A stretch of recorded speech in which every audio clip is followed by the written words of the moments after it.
Oke, kita mulai aja ya. Bismillahirrahmanirrahim. Assalamualaikum warahmatullahi wabarakatuh. Dan selamat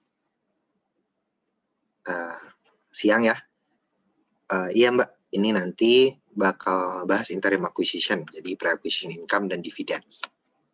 Nah, kita bakal bahas untuk pertemuan kali ini, itu kita akan membahas terkait dengan interim acquisition, atau biasa juga kita sebut dengan kepemilikan atau akuisisi tahun berjalan. Nah, interim acquisition itu apa? Sebenarnya secara sederhana interim acquisition itu adalah kita kan udah sempat belajar ya pas di UTS interim acquisition itu apa sih gitu kan ya. Interim acquisition itu adalah kegiatan di mana perusahaan gitu kan ya, di mana perusahaan mengakuisisi perusahaan lain gitu kan ya, perusahaan lain di tengah periode atau biasa juga kita sebut tahun berjalan. Nah, maksudnya apa tahun berjalan? Di interim acquisition kan biasanya kalau kita kemarin kan belajar akuisisi kan, oh PTP membeli S di 1 Januari, di 1 Januari, di 1 Januari terus gitu kan. Nah, sekarang di interim acquisition ini itu misalnya dia belinya di 1 April gitu kan. Jadi bukan di 1 Januari lagi tapi 1 April. Nah, itulah yang disebut interim acquisition, di mana pada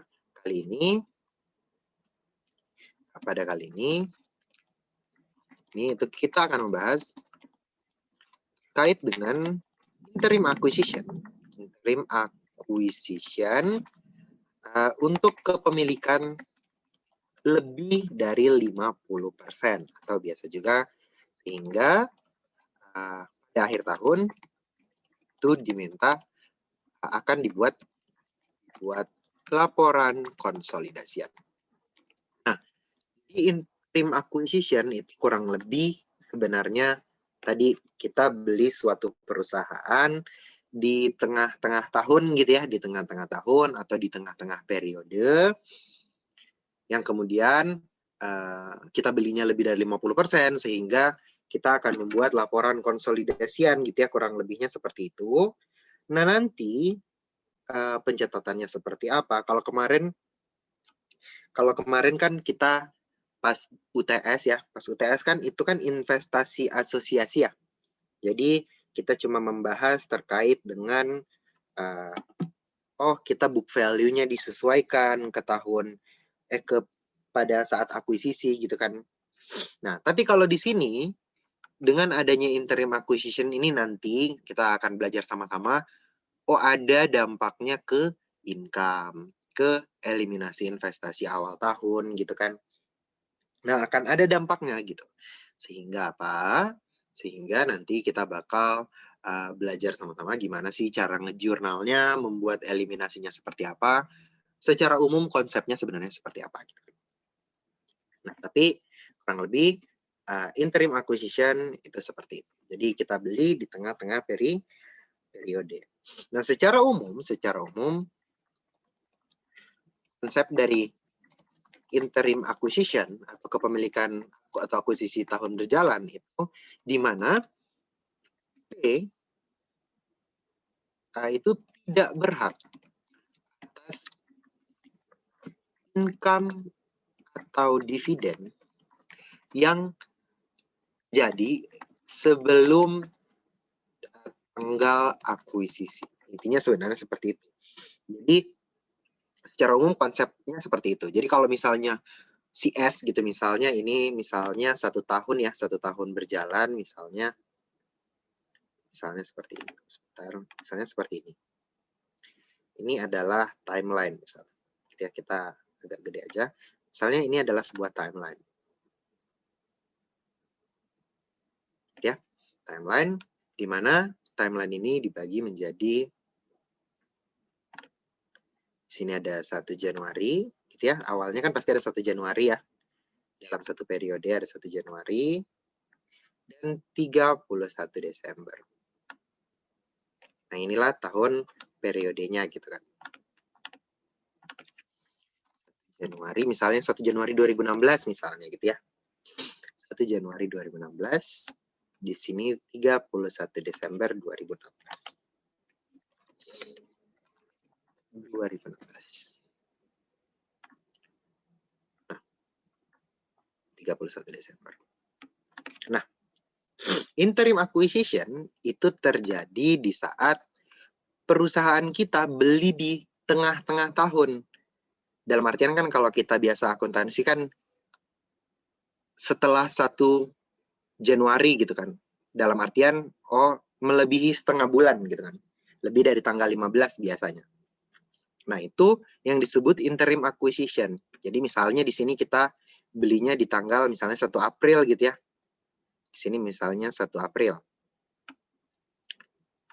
Ini 1 April 2016. Pada 1 April 2016 ini, P mengakuisisi 80% kepemilikan S misalnya senilai berapa gitu kan, senilai 100.000 misalnya. Nah, artinya apa? Artinya di sini si P, artinya di sini si P itu melakukan yang namanya interim acquisition. Jadi dia belinya di tengah-tengah periode. Nah, konsepnya tadi adalah di saat di saat P mengakuisisi di tengah-tengah periode, jadinya apa? Segala income, entah itu sales atau expense gitu ya, yang terjadi dari 1 Januari sampai 1 April,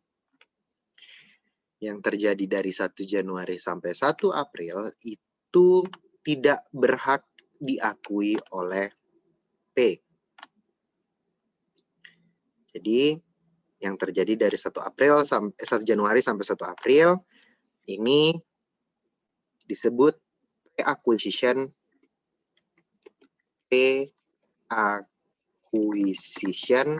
income dan dividen. Di dividen dan income yang terjadi sebelum tanggal 1 April itu disebut pre-acquisition income dan dividen dan tidak berhak diakui oleh P. Karena kan baru dapat nih di 1 April gitu kan ya. Berarti pada saat 1 Januari ini si P itu belum berhak karena ibaratnya kayak lah belum punya gitu kan. Ini kan belum menjadi milikmu gitu kan. Masa kamu bisa akui gitu kan padahal kamu baru masuk di 1 April gitu. Itu P tidak boleh mengakui ini. Sementara yang terjadi dari 1 April sampai dengan 31 Desember itu boleh diakui oleh si P atau disebut juga, kalau ini disebut juga post acquisition income dan dividen. Nah, inilah yang menjadi hak milik P dan boleh diakui. Nah, itu. Jadi itu perbedaan antara pre-acquisition income dan pre-acquisition dividen dan post-acquisition.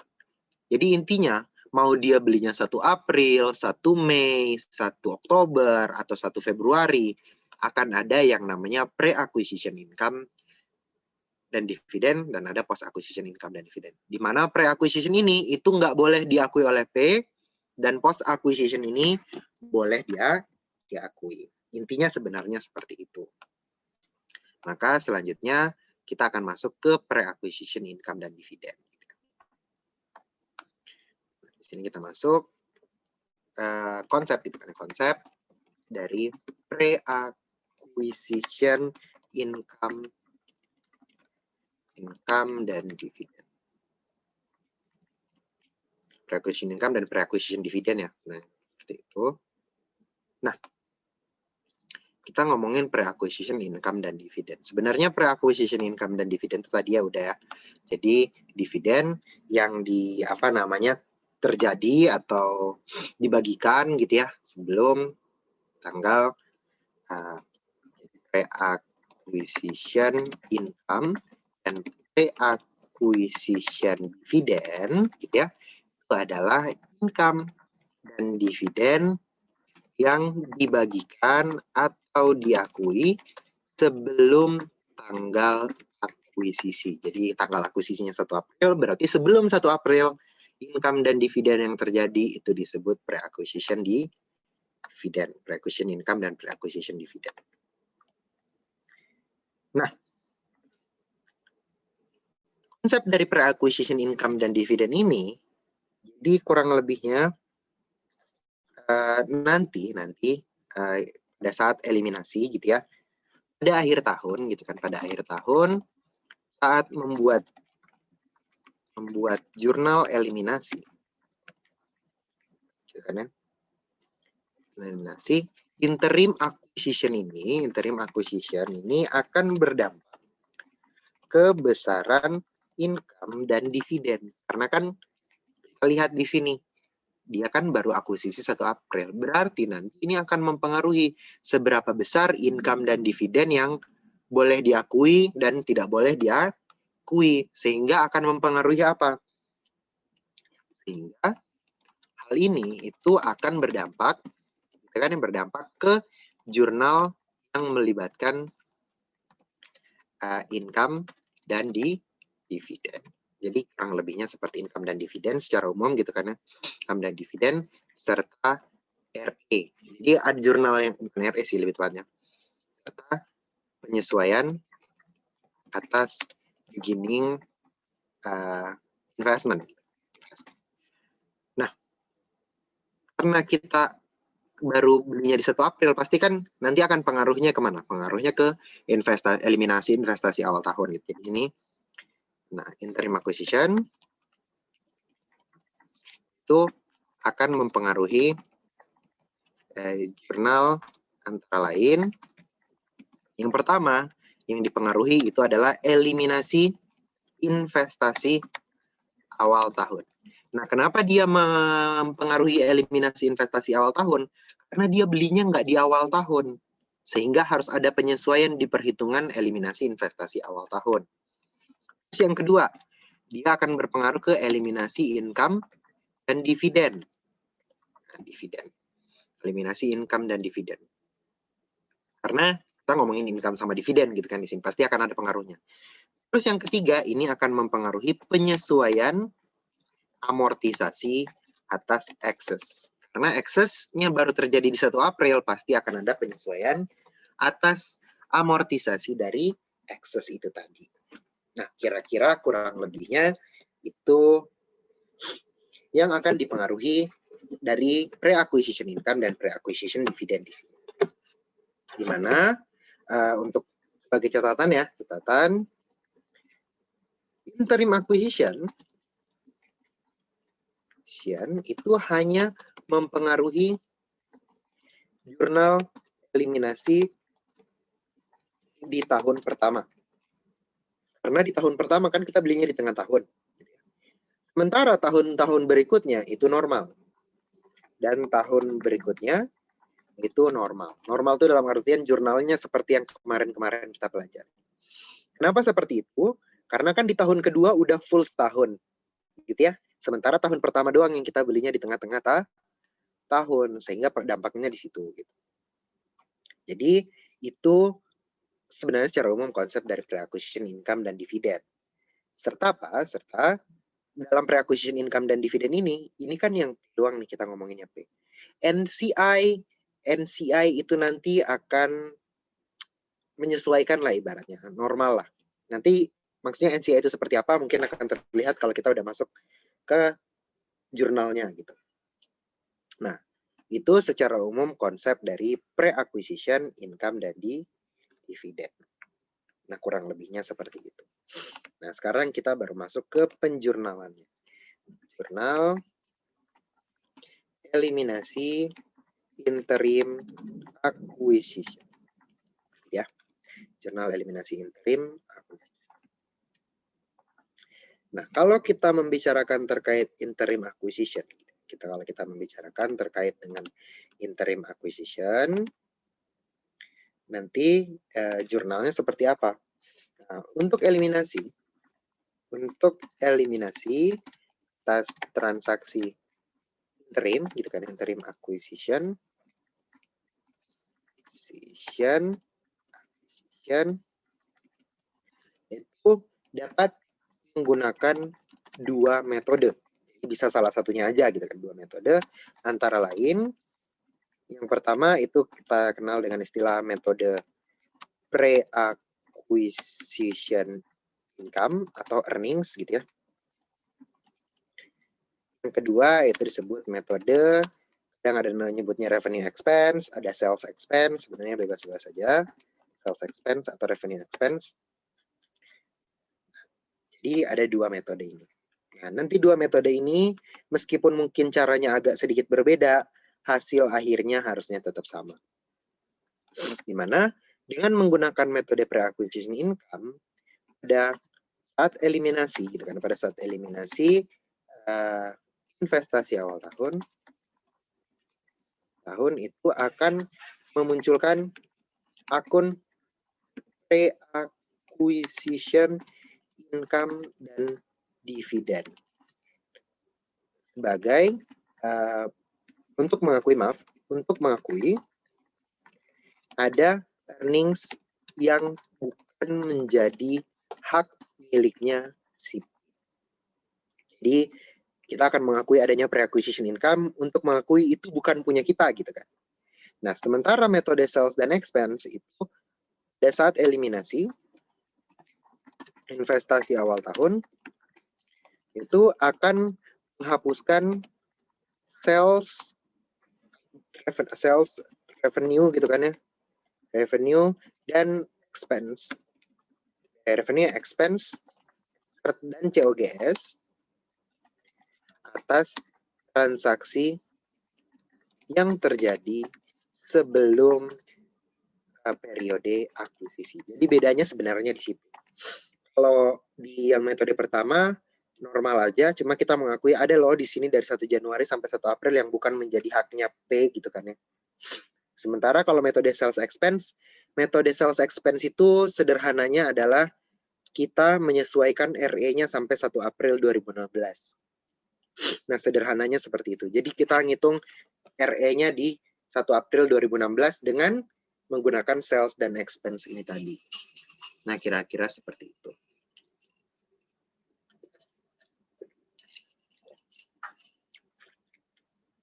Nah, secara konsep seperti itu, mungkin kita bisa langsung masuk ke jurnalnya ya. Nanti jurnal yang kita pakai apa aja. Di sini, yang pertama kita akan membahas metode acquisition income atau earnings gitu ya. Nah, dalam metode pre-acquisition income atau earnings nantinya, income atau earnings, jurnal yang kita buat, kita kan lihat di sini ada 3 kan ya, jurnal investasi awal tahun, income dan dividen, serta amortisasi ekses ya, kita langsung masuk aja. Jurnal yang pertama yaitu eliminasi investasi awal tahun. Ya. Nah, normalnya kan kalau kita jurnal eliminasi investasi awal tahun kan ada RE beginning S 1 Januari gitu ya. Terus ada common stock S. Terus ada apa lagi? RE beginning S, common stock S. Terus kita ada excess ya, unamortized excess. Excess kan bisa positif negatif ya. Excess bisa debit kredit, tergantung dia under over gitu kan, positif negatif. Nah, terus biasanya ada investment in S dan NCI equity gitu kan ya. Nah, normalnya kan seperti itu. Nah, di saat kita perolehnya di tengah-tengah periode, nanti kalau kita menggunakan metode pre-acquisition income, nanti kita di sini akan mengakui adanya pre-acquisition income. Nah, pre-acquisition income di sini dan menghapuskan dividen atau pre-acquisition dividen. Sehingga di sini kita akan menghapuskan dividen S yang merupakan pre-acquisition ya, sebesar dividen S.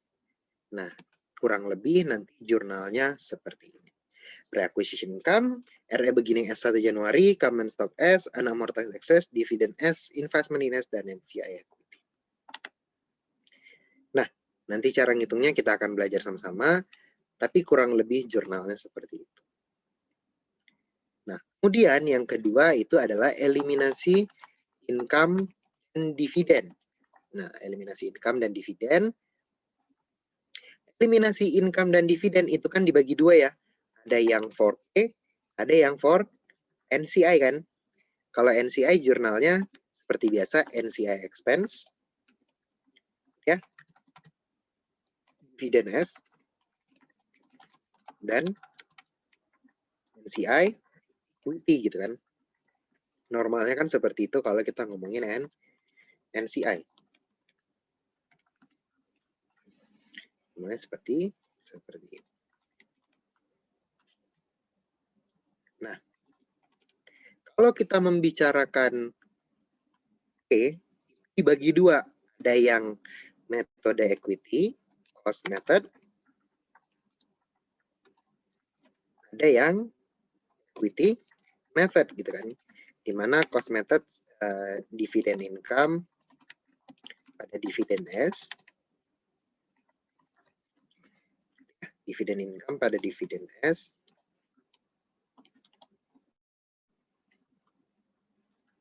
Pada dividen S.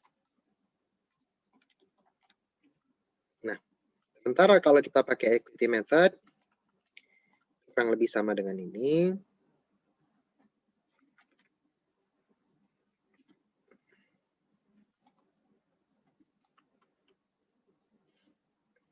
Metode equity kurang lebih sama ya dengan ini. Cuma dia pakai bukan NCI expense tapi income from S. Ya, income from S, dividend S, dan investment in S.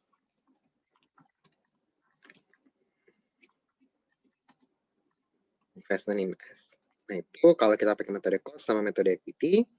Terus yang terakhir, yang C itu adalah penyesuaian amortisasi excess. Nah, sebenarnya ini normal aja, seperti biasa. Misalnya contohnya amortization expense gitu ya. Expense pada paten. Tapi nanti mungkin pengaruhnya lebih ke perhitungan.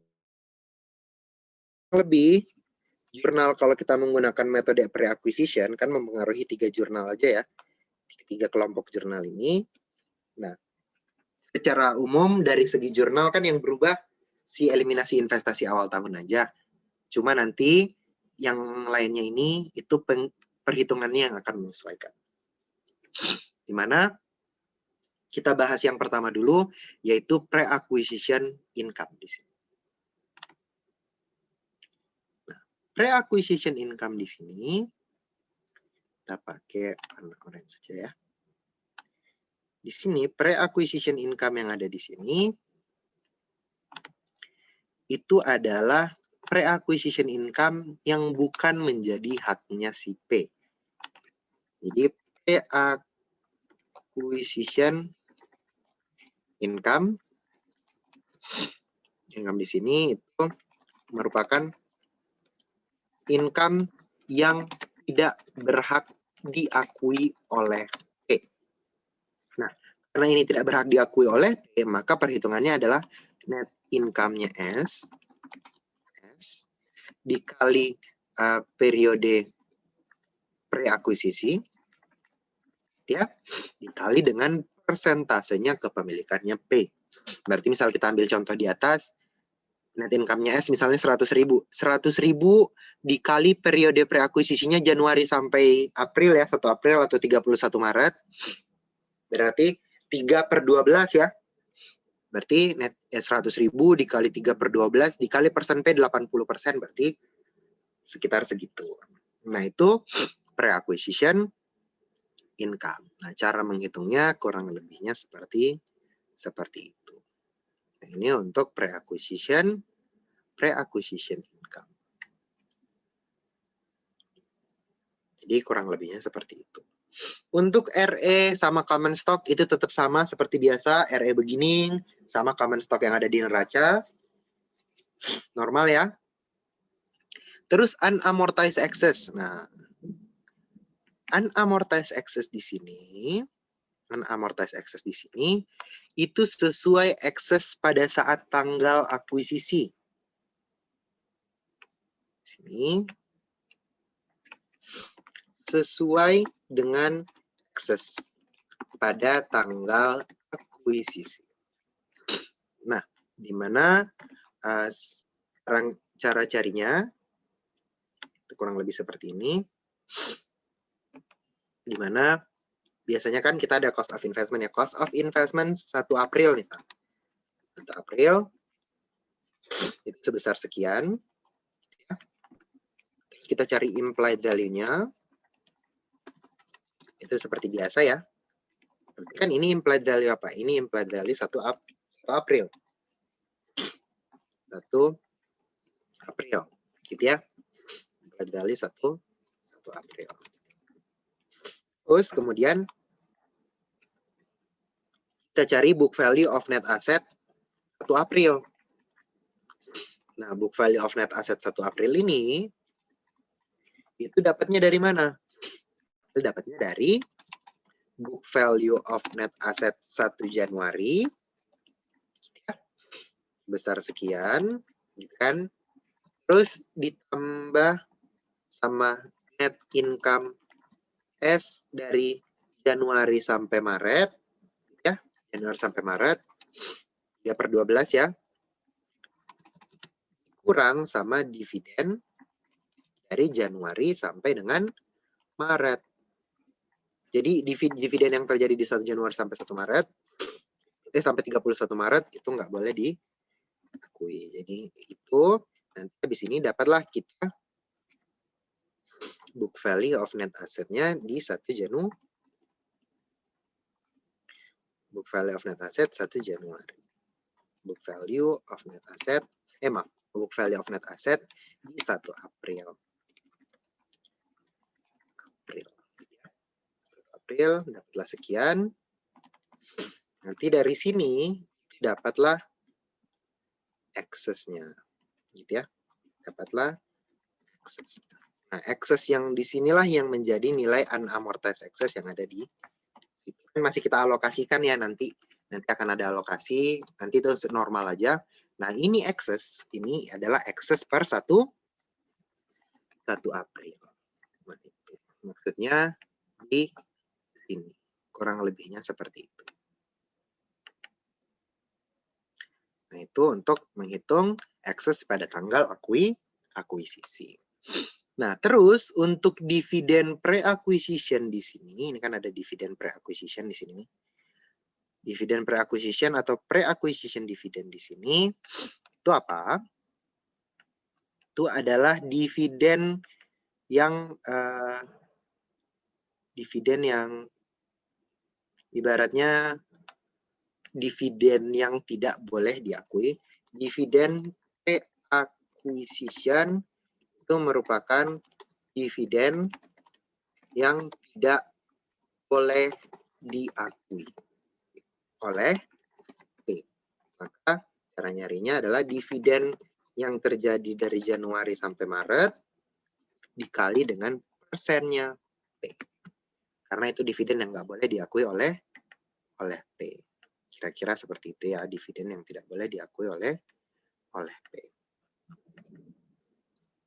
Sampai di sini itu untuk dividen pre-acquisition. Dividen pre-acquisition seperti itu. Nah, itu untuk hal ini. Sebentar.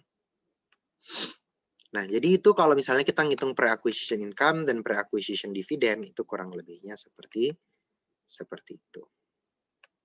Nah, sekarang kita akan masuk ke investment in S. Nah, untuk investment in S di sini, jadi kan karena ini tahun pertama ya, karena kan interim acquisition pasti di tahun pertama dong. Nah,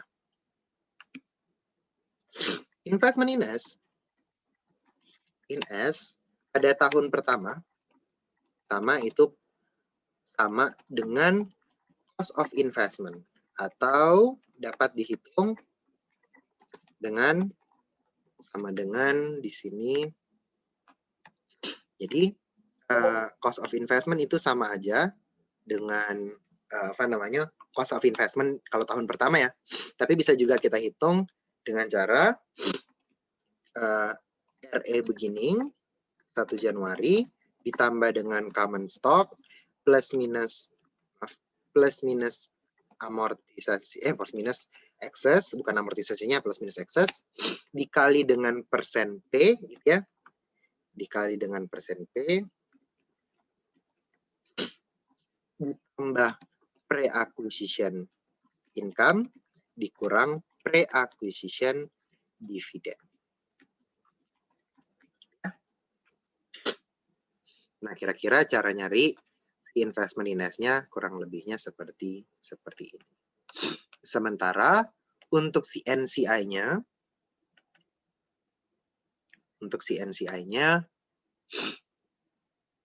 itu kurang lebih hampir sama, cuma bedanya dia nggak ditambah pre-acquisition income dan dividen. Jadi nilai NCI equity itu gampangnya sebesar selisih antara debit dan kredit, kan ya? Atau dapat dihitung dengan sama ya, tapi di sini dikali persen NCI. Udah gitu aja. Nah, itu kalau kita pakai metode acquisition income. Cara kita menghitungnya kurang lebihnya seperti itu. Sampai di sini kira-kira ada yang mau ditanyakan dulu terkait dengan jurnal yang pertama. Kurang lebihnya seperti itu ya, cara kita menghitung pre-acquisition income dan dividennya. Kira-kira kurang lebihnya seperti itu. Sampai di sini ada yang mungkin mau ditanyakan? Kalau misalnya belum ada, kita langsung masuk ke eliminasi income dan dividen. Nah, untuk eliminasi income dan dividen, untuk dividennya P, ini kan ada dividen income dan dividen S. Nah, ini nilai dari kedua jurnal ini dan jurnal yang ini, akun yang ini, itu sama. Cara nyarinya sama, di mana ini itu dapat dicari dengan rumus post acquisition dividend aja ya. Nah, ini itu sebesar post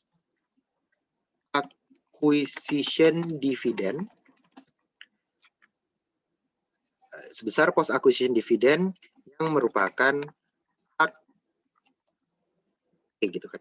Berarti maka ngitungnya itu adalah dividen April sampai dengan Desember dikali dengan persennya. Jadi itu cara kita menghitung si post acquisition dividend ini. Kurang lebihnya sebenarnya seperti itu. Jadi dividen, kalau di sini kan akuisisinya 1 April ya, berarti dividen yang terjadi setelah 1 April sampai dengan 31 Desember. Kalau di akuisisinya 1 Juli misalnya, berarti 1 Juli sampai 31 Desember. Nah, itu post acquisition sama pre-acquisition dividennya. Kira-kira seperti itu. Nah, sampai di sini itu untuk dividennya.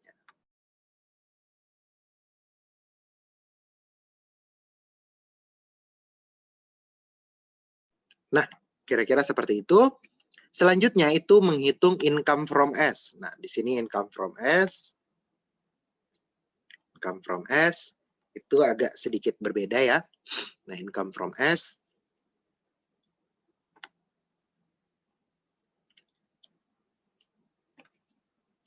maaf, sebentar. Oke. Untuk income from S di sini, income from S itu dihitung menggunakan perhitungan yang seperti biasa gitu kan, perhitungan umumnya. Namun, net income S yang digunakan itu adalah net income post acquisition. Jadi, net income setelah tanggal akuisisi. Kira-kira kurang lebihnya seperti itu. Nah, itu. Berbeda dengan NCI expense. Nah, ini kalau misalnya kita menggunakan metode pre-acquisition, bedanya dengan NCI expense itu apa?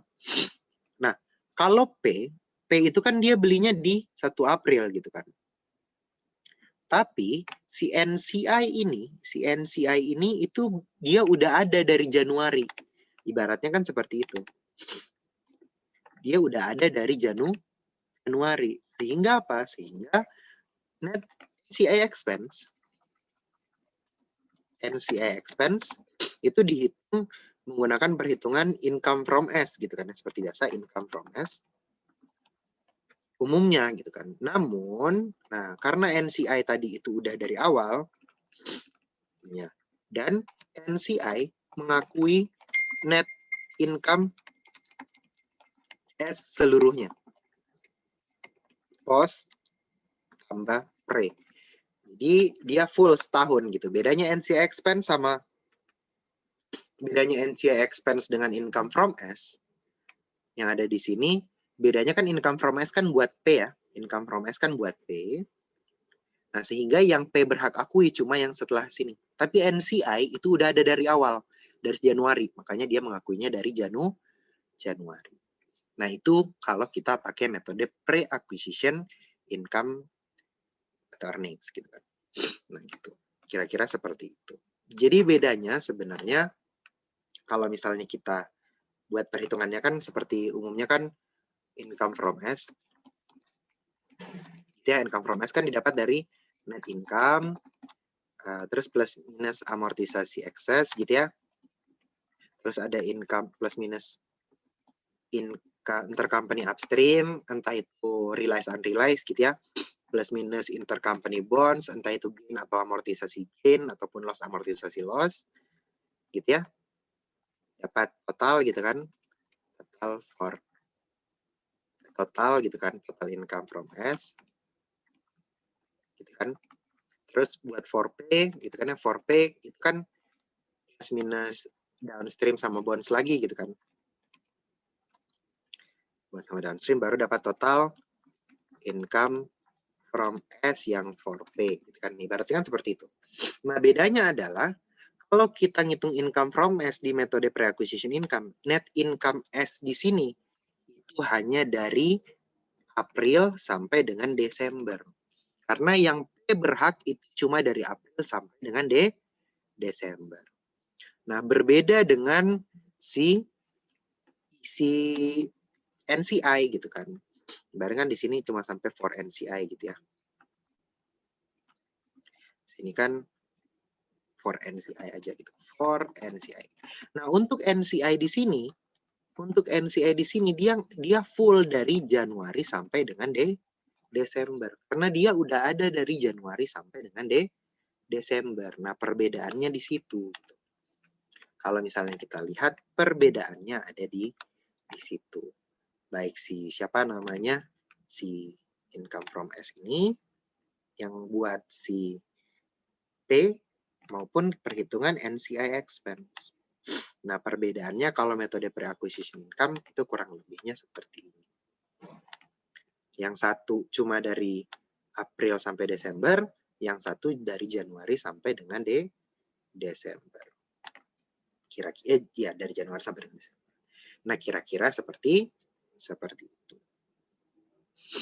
Nah, untuk dividennya sendiri si NCI itu full ya. Dividen si NCI itu full. Dividen si NCI itu full ya, full dalam artian setahun. Dividen S untuk NCI itu dividen itu NCI adalah dividen sepanjang tahun dari Januari sampai dengan Desember. Atau bisa kita hitung total dividen dikali persen NCI. Udah seperti itu untuk si siapa namanya si NCI. Keren. Dari Januari sampai dengan Desember.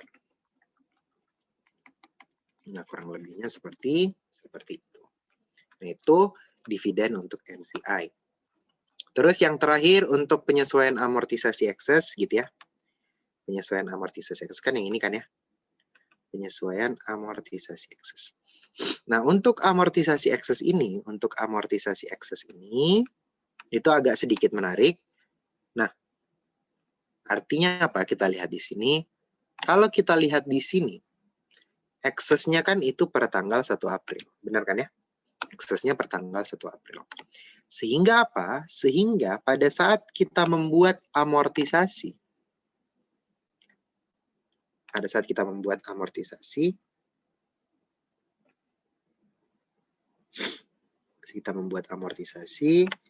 amortisasi yang terjadi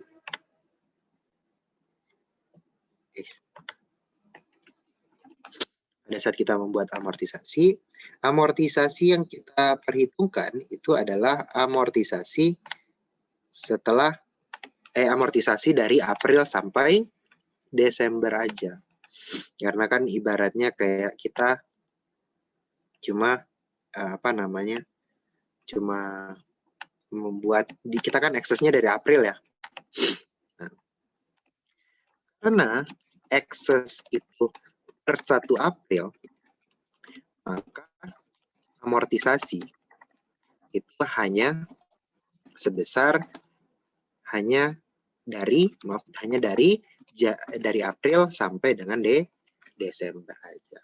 Jadi kalau kita hitung itu sama dengan amortisasi gitu kan ya, excess dibagi tahun amortisasi dikali kalau dalam hal ini 3/12 gitu kan ibaratnya.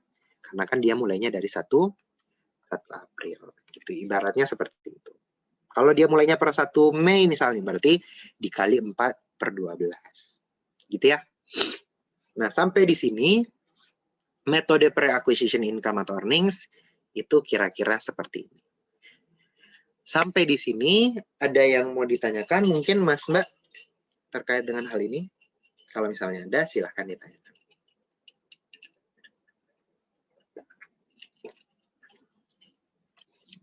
Gimana? Kalau belum ada, nah ini untuk metode pre-acquisition income dan earnings. Nah, sekarang kita akan masuk ke metode yang kedua, yaitu metode sales dan expense. Nah, tapi sampai di sini untuk pre-acquisition income sebenarnya ini aja ya. Kalau misalnya ada yang nanya, jurnal intercompany gimana? Ada pengaruh nggak gitu kan? Jurnal intercompany gimana? Ada pengaruhnya nggak gitu kan? Itu nggak ada. Jurnal intercompany tetap normal, perhitungannya juga tetap normal aja. Gitu ya, tetap normal aja. Nah, sekarang kita masuk metode yang kedua, yaitu metode sales expense atau revenue expense.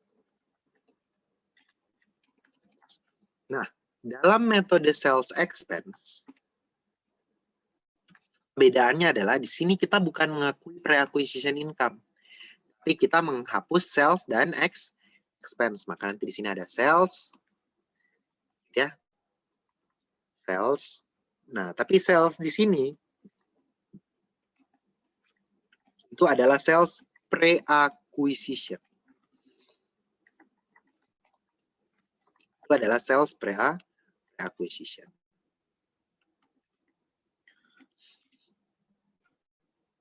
Kemudian di samping itu menghapus sales, kita juga akan menghapus kita akan menghapus expense. Expense kalau misalnya pun ada COGS, kita hapus juga COGS gitu ya. Kalau misalnya ada, tapi mau digabung juga nggak apa-apa, mau dipisah juga nggak apa-apa. Intinya expense COGS. Sebesar sekian. Nah, ini untuk Ini untuk Ini untuk metode sales dan expense. Secara jurnal kurang lebihnya seperti itu aja. Yang lain apakah tetap sama? Tetap sama. Yang lain akan tetap sama ya. Yang lain akan tetap sama.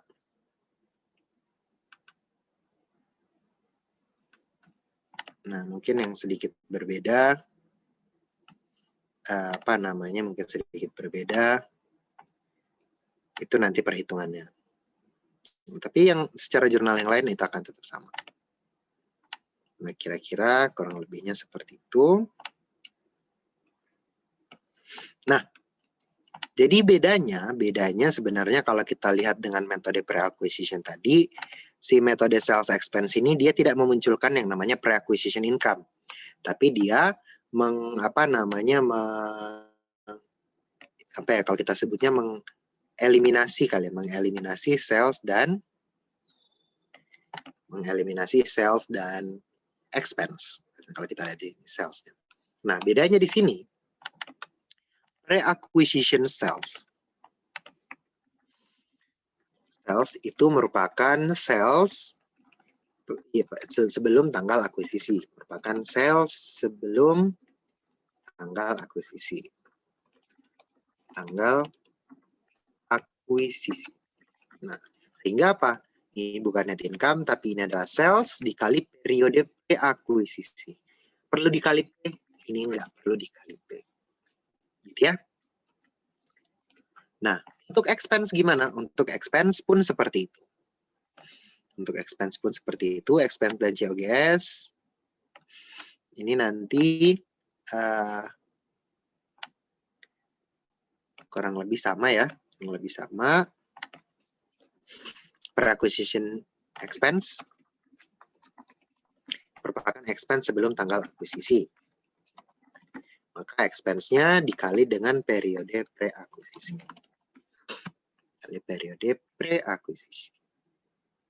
Nah, kira-kira kurang lebih seperti itu aja. RE beginning common stock tetap sama, unamortized excess juga tetap sama, dividend S juga tetap sama, investment in S sama NC equity yang mungkin agak sedikit berbeda. Di mana di sini bukan ditambah pre-acquisition income dikurang pre-acquisition dividend lagi, di sini tinggal dikurang pre-acquisition dividend. Nah, di sini yang ditambah sales dikurang expense. Gitu ya. Ditambah sales dikurang expense. Nah, ini pun sama. Ini tambah sales dikurang expense, tapi ini persen NI. Nah, kurang lebihnya seperti itu. Nah, terus dividen apakah sama? Sama, dividen sama. Income from S. Nah, di sini yang agak sedikit berbeda. Untuk income from S, gitu ya. Ini di sini dia tetap sama, tapi nanti di NCI, nah di sini sedikit berbeda. Di NCI di sini, namun net income itu yang digunakan adalah net income post acquisition. Nah, sehingga kalau kita di sini ini bukan net income Januari Desember, tapi net income April dan Desember. Bedanya di situ. Yang lainnya tetap sama, akan tetap sama. Bedanya di situ aja. Jadi ibaratnya sebenarnya perhitungan income from S sama NCI expense di metode sales expense itu sama. Tinggal for S for NCI itu aja sebenarnya. Nah, dan mungkin perhitungan di sini. Tapi nanti mau kita pakai metode pre-acquisition, mau pakai metode sales, itu nanti hasilnya akan tetap sama. Dan besarnya NCI equity, besarnya saldo investment in S itu akan tetap sama. Mau kita pakai metode sales, expense, atau metode pre-acquisition. Nah, kurang lebih di situ. Jadi kalau kita tandain ya, bedanya ada di mana? Bedanya tuh ada di pertama yang ini jelas, sales. Terus ada di sini ada expense gitu kan. Terus di perhitungannya juga beda. Di perhitungan juga beda. Terus ini perhitungan investment in awal sama NCI equity awal itu juga beda. Dividen sama, di sini juga sama, yang beda di sini nih, perhitungan yang ini di bagian net income-nya, bedanya di situ gitu kan. Nah, tapi selain ini, itu sama dengan pre-acquisition. Cara ngitungnya sama, bedanya cuma di poin-poin ini aja. Gitu ya. Nah, itu untuk metode sales expense. Sampai di sini, kira-kira ada yang mau ditanyakan mungkin terkait dengan hal ini? Mas Mbak, kira-kira ada yang mau ditanyakan? Atau belum? Tapi untuk materi interim kurang lebih sebenarnya sampai di situ.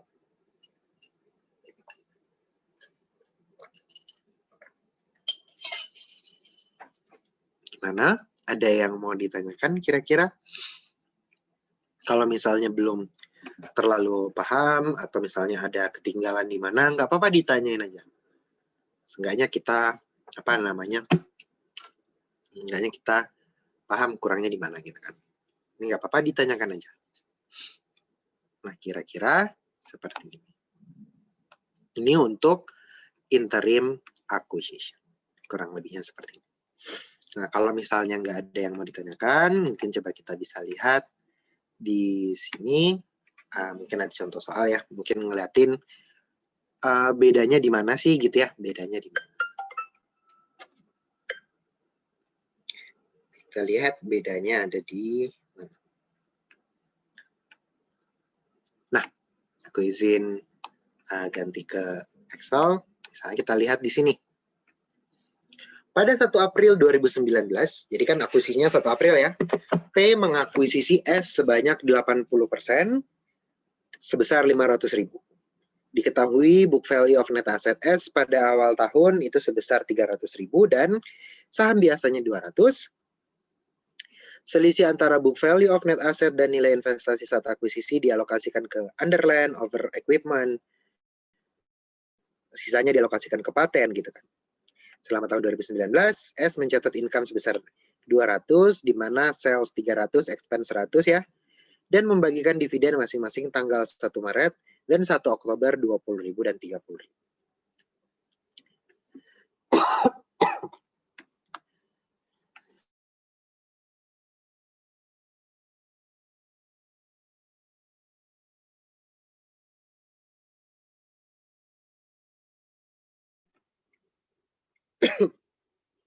Maaf.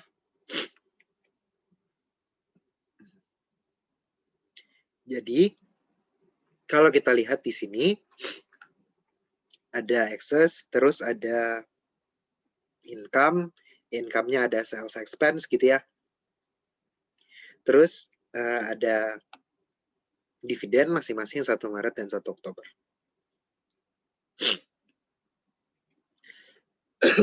Maaf, kita diminta buat jurnal eliminasi yang diperlukan. Eliminasi yang dibutuhkan. Nah, kurang lebihnya segini. Kita buat alokasi eksesnya. Nah, alokasi eksesnya, akuisisi 1 April, berarti cost of investment-nya 1 April gitu ya. 1 April. Nah, kita lihat di sini implied value 1 April 500 dibagi 80% 625. Nah, sekarang seperti biasa book value of net asset-nya kita cari 1 April juga biar bisa dibandingin gitu kan. Maka book value 1 Januari ditambah net income kurang dividen segini ya. Dapatlah 530 book value of net asset 1 Aprilnya. Dapat excess sebesar 95.000.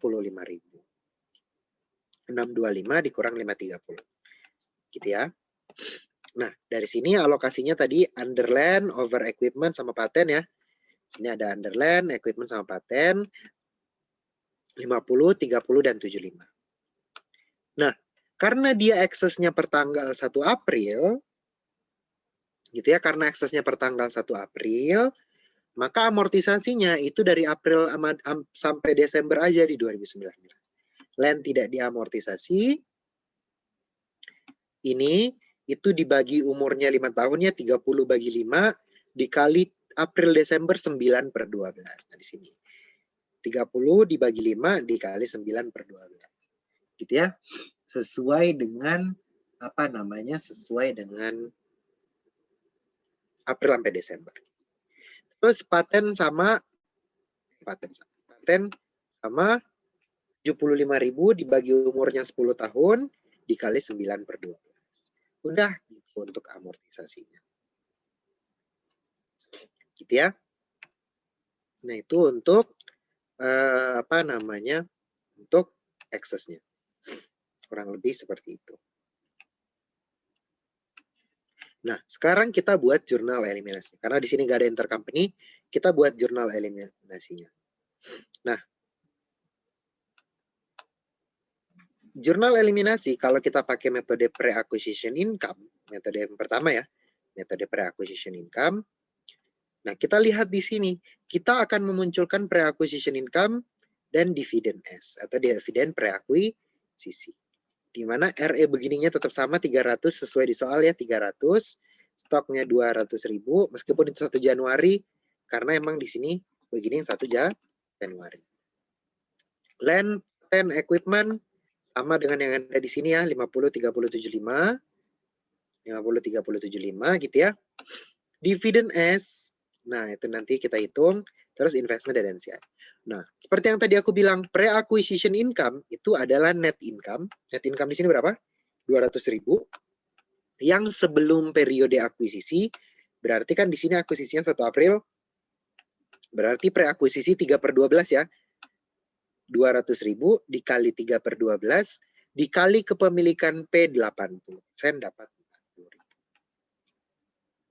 Nah, terus dividen, itu adalah dividen sebelum 1 April, berarti dividen 1 Maret ya, 20.000, dikali buat P 80%, berarti 20.000 dikali 80%. Gitu ya. Nah, sekarang kita lihat si investment in S dan NCI equity. Tadi investment in S apa? RE tambah common stock plus minus amortisasi excess gitu ya, berarti 300 tambah 200 tambah 50 tambah 75 kurang 30 dikali dengan kepemilikan 80% ditambah pre-acquisition dikurang dividen, pre-acquisition dividen. Lihat. RE begini gitu ya. RE begini 300 tambah 200 tambah 50.000 tambah 75 dikurang 30.000 dikali 80% gitu ya di sini, ditambah pre-acquisition dividen di K4 dikurang dividen S di L10. Dapat 500.000. Ini dijelasin, harusnya ini itu sama dengan cost of investment. Sekarang kita lihat, cost of investment-nya berapa? 500. Sama kan ya? Sama. Terus NCI equity begini. Kita lihat. RE tambah common stock plus minus excess dikali persen. Dapat 119. Ini dikurang ini dikali 20% dapat 119. Nah, ini nanti akan balance nih debit credit. Nah, itu yang pertama. Terus yang kedua, kalau kita menjurnal eliminasi income dan dividen. Nah, kalau kita pakai metode cost, enak ya, tinggal dividen income pada dividen S sebesar post acquisition kan 30.000 ya di 1 Oktober. Berarti 30.000 di 30.000 dikali persen kepemilikannya P 80% dapat 24.000. 30.000 dikali 80%. Nah, ini nanti sama di sini. Nanti income from S kita hitung. Untuk NCI dividennya berapa?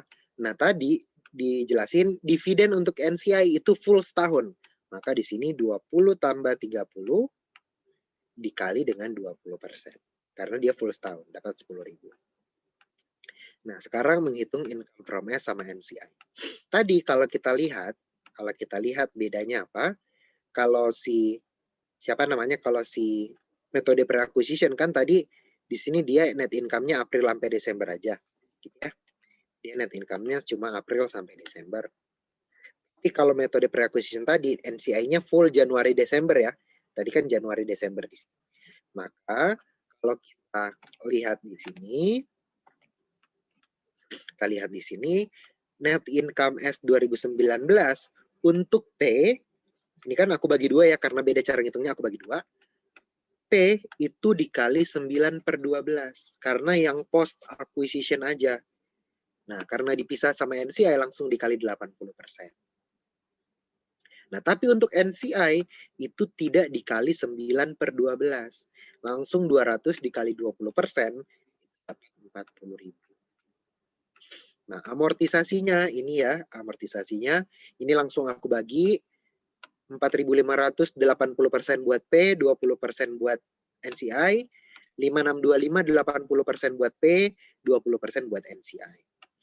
Nah, dapatlah totalnya segini. Nah, inilah yang menjadi income from S 119, NCI expense 39.775. Gitu ya, kira-kira seperti itu. Nanti NCI equity ending sama investment in S sebesar selisihnya aja. Jadi sebesar apa namanya selisihnya aja. Kira-kira seperti itu. Nah, udah itu. Nah, selanjutnya penyesuaian amortisasi ekses. Nah, amortisasi ekses tadi karena udah April sampai Desember aja. Ini April sampai Desember aja. Gitu ya. Udah, sebenarnya udah seperti itu kalau metode pre-acquisition income. Nah, sampai di sini dulu, kira-kira Mas atau Mbak ada yang mau ditanyakan? Atau masih bingung? Nggak apa-apa, silahkan ditanyakan. Kalau misalnya ada yang mau ditanyakan, silahkan ditanyakan. Kalau misalnya belum ada, aku izin lanjut ya. Izin lanjut. Sekarang kita masuk ke metode yang kedua, yaitu metode metode sales expense. Makanya kalau kita lihat di sini, tadi dia pakainya pre-acquisition income sama dividen. Kalau di sini sales, expense, dan dividen, gitu ya. Di mana sales untuk RE, common stock, land, patent, equipment itu sama aja. Nah, untuk sales, pre-acquisition sales kan ya. Pre-acquisition sales itu salesnya berapa tadi? Di sini 300.000. Pre-acquisition berarti dikali 3/12. 300.000 dikali 3/12. Kenapa nggak dikali persentase P? Karena ini sales seluruhnya. Nggak perlu dikali persentase P. Kalau pre-acquisition income perlu dikali 80%. Kalau si sales ini itu nggak perlu. Langsung dikali 3/12 saja. Begitupun dengan expense. Expense 100.000 dikali 3/12.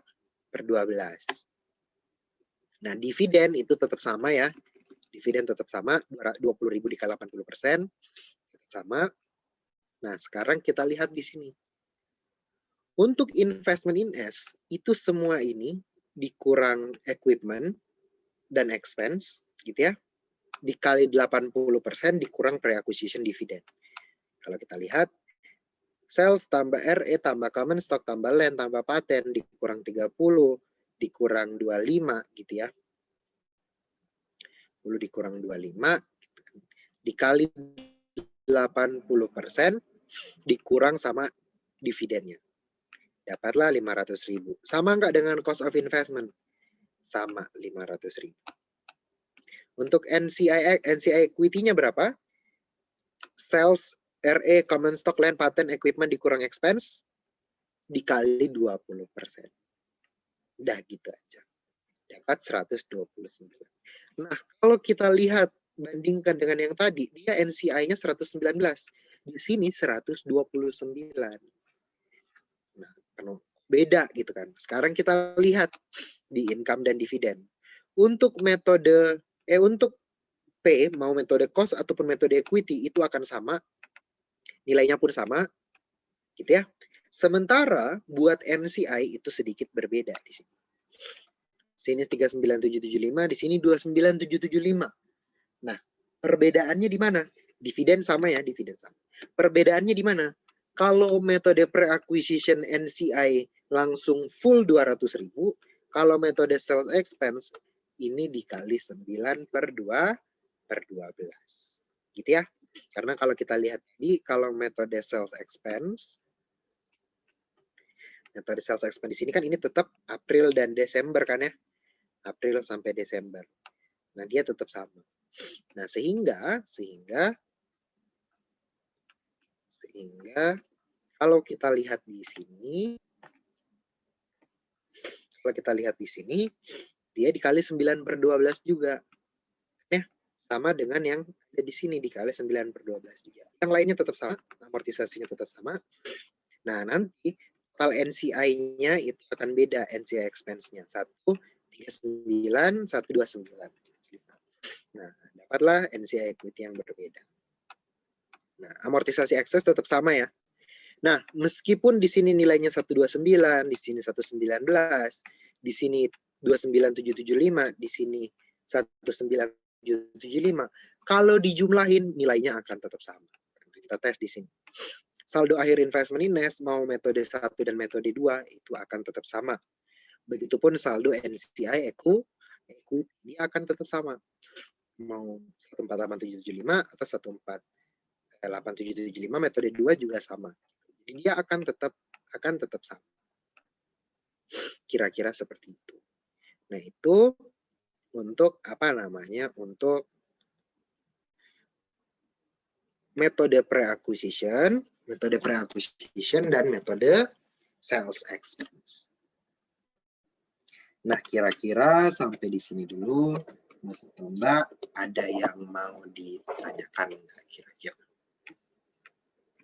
Kalau misalnya sedikit membingungkan, silahkan ditanyakan. Mas, mungkin nggak di jurnal eliminasi investment in S awal akan beda sama cost of investment?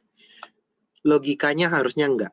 Karena interim acquisition itu selalu kita jurnal di tahun pertama aja. Ini muncul di tahun pertama. Kalau tahun kedua ada nggak pre-acquisition income? Nggak ada. Ini cuma muncul di tahun pertama. Sehingga apa? Pasti investment in S-nya itu akan sama dengan cost of investment. Itu nggak akan mungkin beda. Kalaupun misalnya beda, berarti ada yang salah di perhitungan. Harusnya dia sama. Karena kan ibaratnya beginning investment-nya kan pasti sebesar cost of investment di tahun pertama. Beda dengan tahun kedua. Kalau tahun kedua kan beginning investment-nya udah cost of investment ditambah income from S dikurang dividen gitu kan. Ibaratnya kan seperti itu. Nah, tapi kalau tahun pertama itu harusnya sama. Jadi kalau misalnya pun beda, berarti ada yang salah sama perhitungan.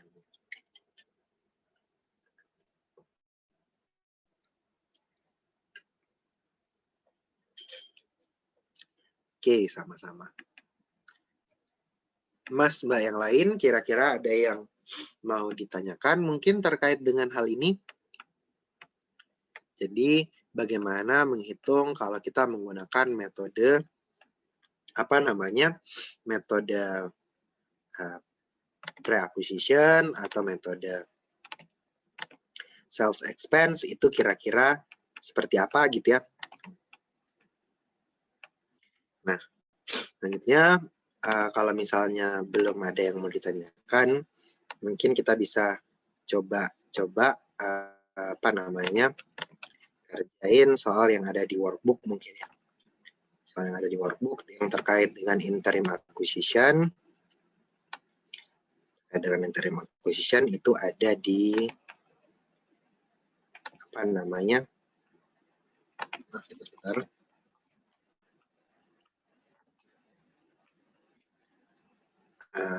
interim acquisition itu ada soal nomor 4 sama nomor 6. Sebentar. 6.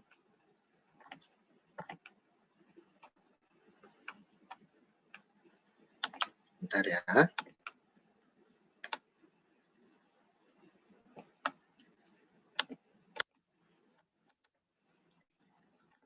tapi kalau misalnya ada yang mau ditanyakan dulu, silahkan ditanyakan. Mungkin ada yang masih bingung, ini nilainya dari mana atau ngerjainnya kayak apa, silahkan ditanyakan.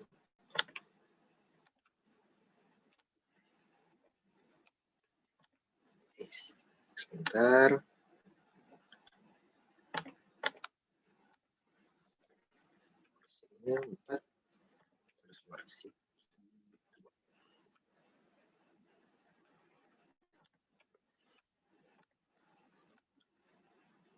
Oke.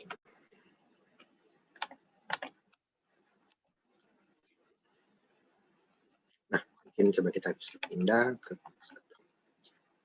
Nah, misalnya kita lihat di sini soal nomor 4. Soal nomor 4 ini, P mengakuisisi 80% S itu pada 1 April 2018 dengan harga 1 juta.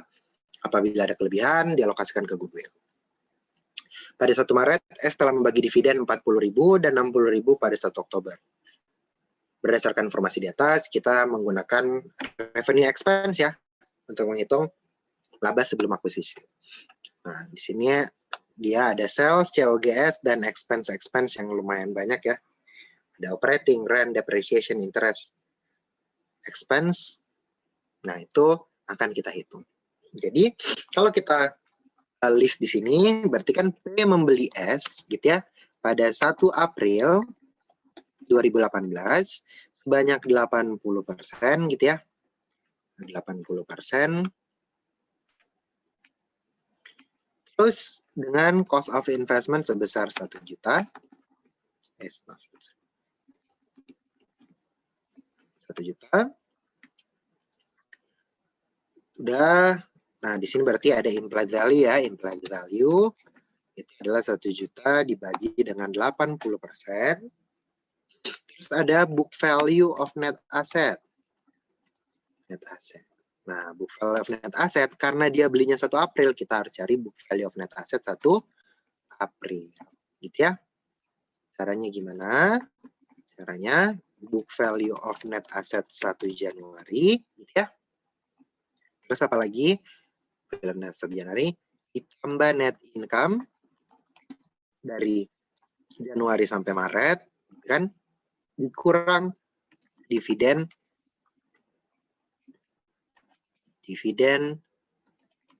Januari sampai dengan Maret. Nanti kalau udah dapatlah book value of net asset 1 April. Gitu ya.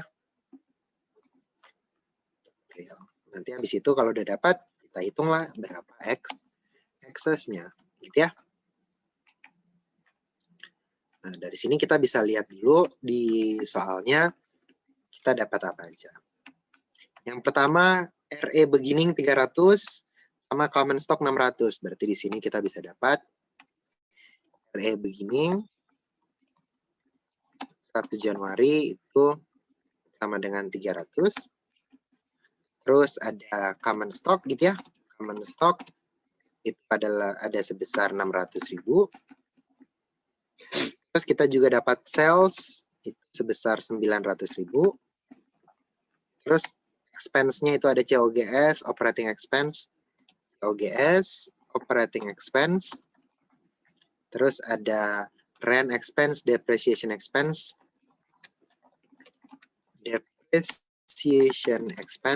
dan interest expense. Ya. Interest expense. Ada 90, 75, 25, 100. Ada 300, negatif 300. Ada negatif 90, negatif 75, negatif 75, 25, 10. Negatif 25, negatif 10. Nah, ini yang kita ketahui. Nah, dari sini kita bisa dapat book value of net asset 1 Januari, itu sebesar, ini ditambah ini ya, 900. Net income Januari sampai Maret, berarti di sini kita bisa dapat net income-nya sebesar jumlah dari ini ya. Terus ada dividen 1 Maret 1 Oktober ya. Dividen 1 Maret. Dividen 1 Oktober itu 40.000 dan 60.000. Berarti net income Januari Maret berarti net income dikali 3/12 ya. Januari sampai Maret. Terus dividen yang terjadi dari Januari sampai Maret 40.000 negatif ya. Negatif. Ini berarti book value of net asset di 1 April yaitu adalah sebesar 960. Dapatlah excess sebesar 1250 dikurang ini 290. Dia bilang alokasi aksesnya ke goodwill, berarti akses yang ini itu akan ke goodwill. Udah ya? Udah, berarti kita tinggal buat jurnalnya. Nah, berarti jurnal eliminasinya pakai di sini kita diminta metode sales expense ya. Metode sales expense atau revenue expense. Berarti yang pertama itu ada eliminasi investasi awal tahun. Nah, jurnal eliminasi investasi awal tahun kalau kita pakai metode sales revenue expense berarti di sini ada sales, terus ada RE beginning 1 Januari, terus common stock, terus ada ini common stock, terus ada excess-nya ada goodwill ya, goodwill. Terus habis itu udah berarti tinggal dividen S, investment, langsung aja di sini ada COGS, ada banyak ya di sini. Ada operating expense, gain expense, depreciation expense, dan interest expense. Expense baru di sini ada investment S dan NCI equity S. Main banyak ya. Mana dividen S sampai dengan ini itu. Di mana salesnya itu ini dikali dengan akuisisi 3/12 ya, nggak usah dikali persentasenya P, 225. RE beginning 1 Januari tetap full, common stock juga tetap full, goodwill juga tetap full. Nah, dividen S, ini nih, dividen 1 Maret, tapi dikali persentase P 80% ya, kali 32.000, COGS, ini COGS, tinggal dikali 3/12, gitu ya, dan seterusnya seperti itu. Sampai di sini. Dari sini, kita tinggal hitung besarnya investment in S. Berarti investment in S sama dengan dalam kurung sum ini ya, dikurang mulai dari dividen enggak, COGS sampai interest expense gitu ya, dikali dengan 80%, maaf, dikali dengan 80%, dikurang dengan dividen S. 1 juta. Sama nggak dengan cost of investment? Sama ya, 1 juta. Sementara untuk NCI equity S, itu nggak dikali 80, tapi dikali 258. Apakah ini sama dengan selisih debit kredit? Ini dikurang sama 25 lah. 25. Sama ya. Nah, itu untuk eliminasi investasi awal tahun.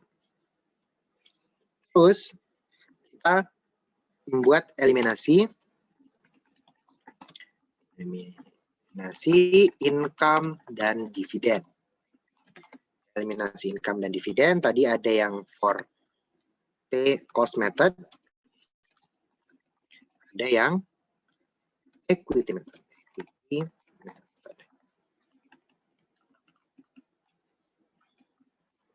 Kalau cost method tinggal dividen income pada dividen S. Kalau equity method income from S, dividen S, dan investment.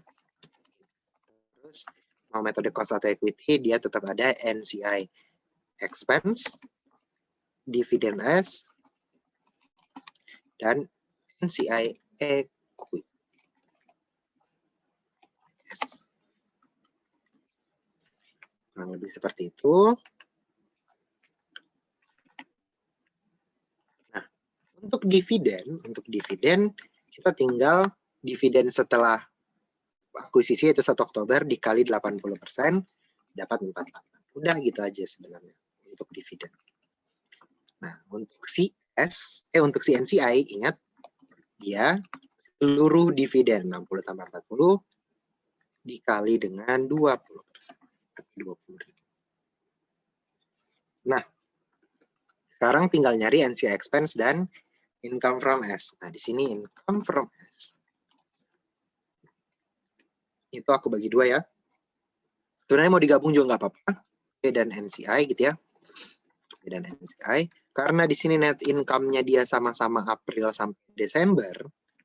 Maka di sini berapa tadi?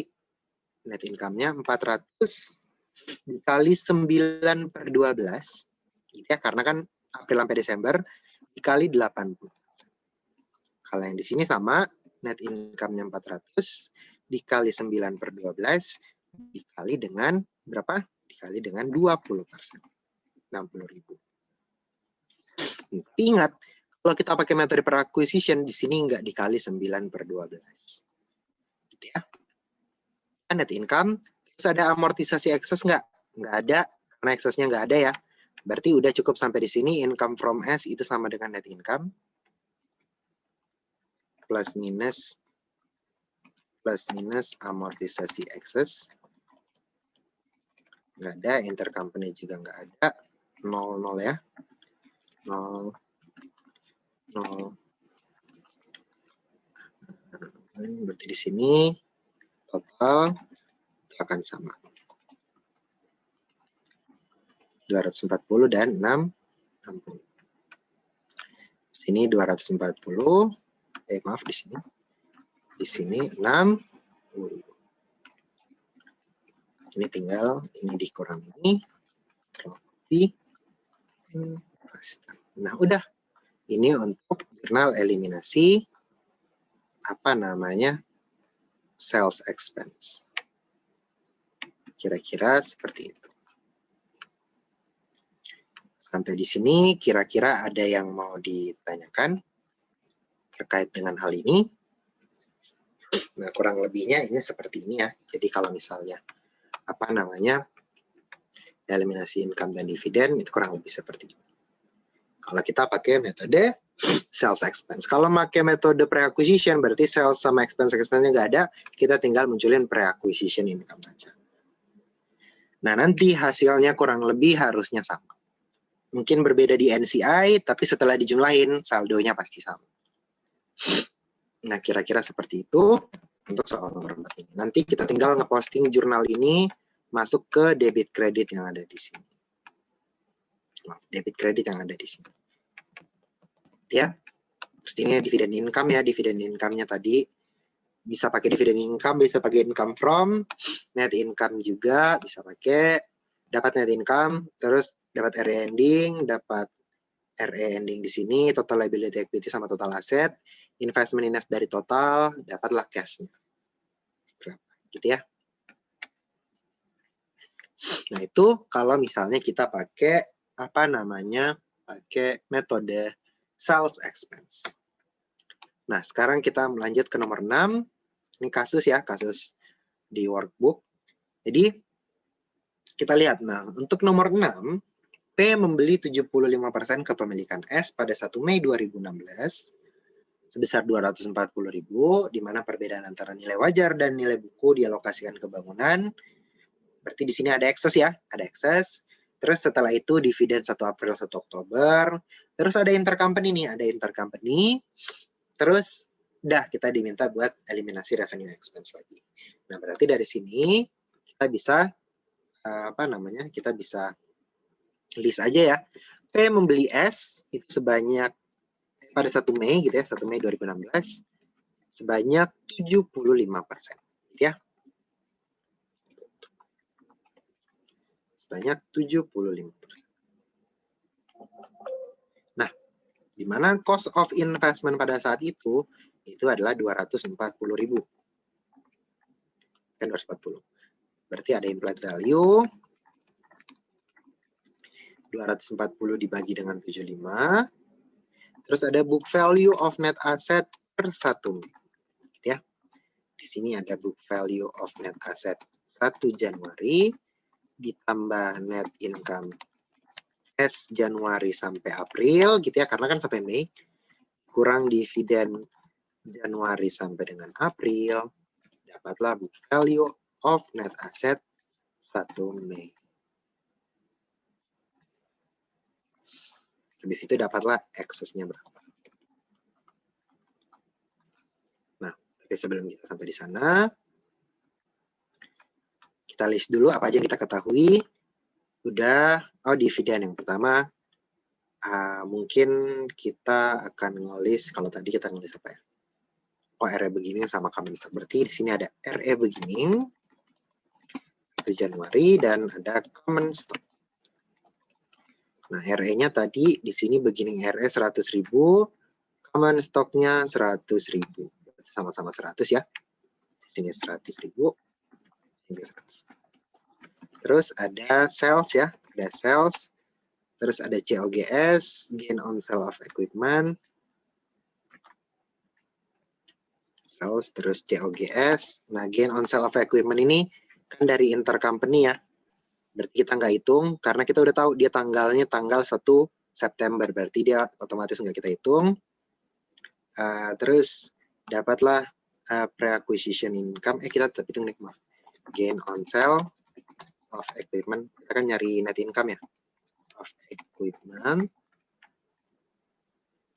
Terus pre-acquisition income, pre-acquisition dividend, depreciation expense, dan other expense. Berarti tinggal depreciation expense dan other expense. Nah, gitu ya. Depreciation 20, berarti 430, 270, 10, 430, 270, 10. Depreciation expense itu sebesar 20.000. Expense 0, dapatlah di sini net income. Udah, terus apa lagi? Terus dividen ya, dividen 1 April. Dividen 1 April, 1 Oktober, 2030. Dividen 1 April, dividen 1 Oktober. 20 dan 30. Nah, dari sini kita bisa lihat, sebenarnya kita bisa lihat di book value of net asset 1 Januari sama dengan 100.000. Nah, di sini net income-nya ini kan ada 150 ya. Ada 150. Nah, ini net income ada yang berasal dari gain on sale of equipment 10.000 di sini nih, gitu kan. Net income-nya kan ada yang berasal dari gain on sale of equipment.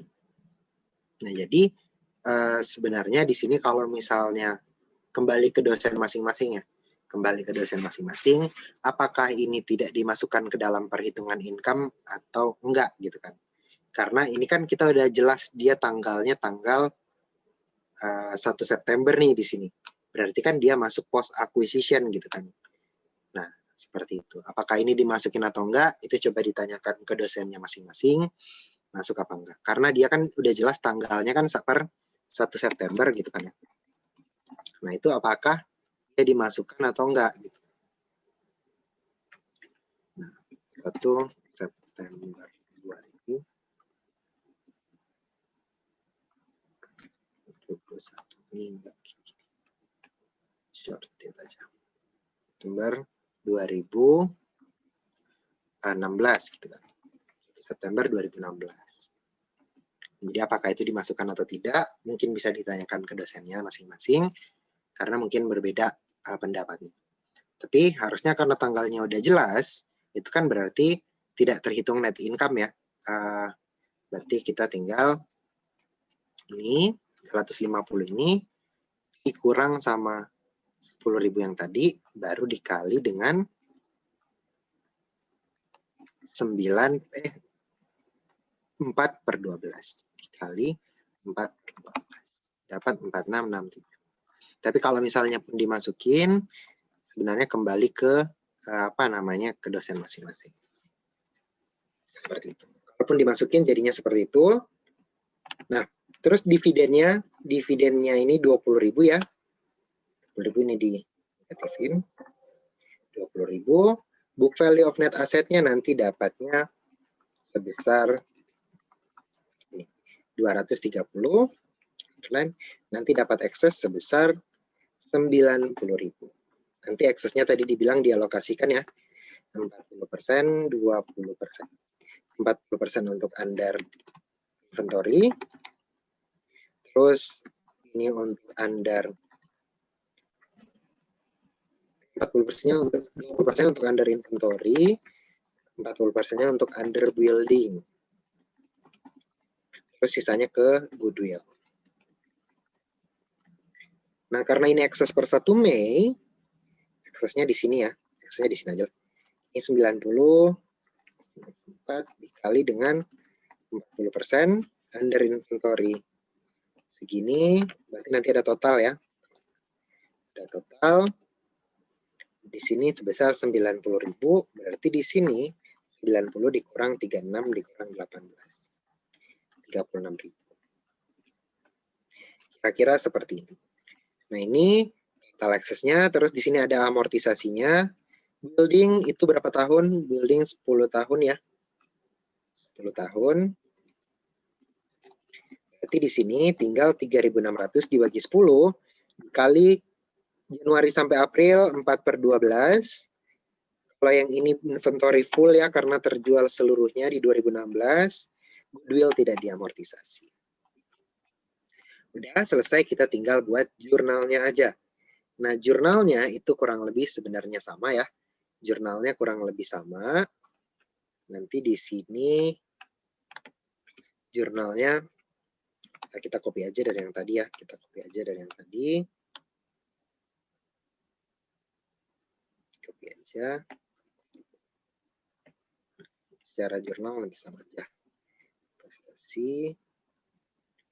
Nah, di sini ada sales. Terus ada COGS. Terus di sini itu ada depreciation expense. Terus ada mana? Depreciation expense. Other expense nggak ada, berarti udah ya di situ. Begitu aja.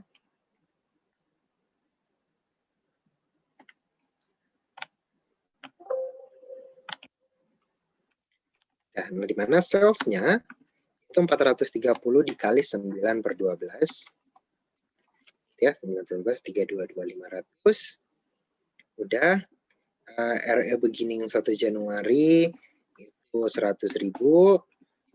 Common stock 1 Januari itu 100.000. Goodwill itu sama dengan 36.000. Oh iya, ininya belum. Goodwill under inventory sama buildingnya belum. Berarti ini kita tambahin lagi aja. Di sini ada under inventory sama building.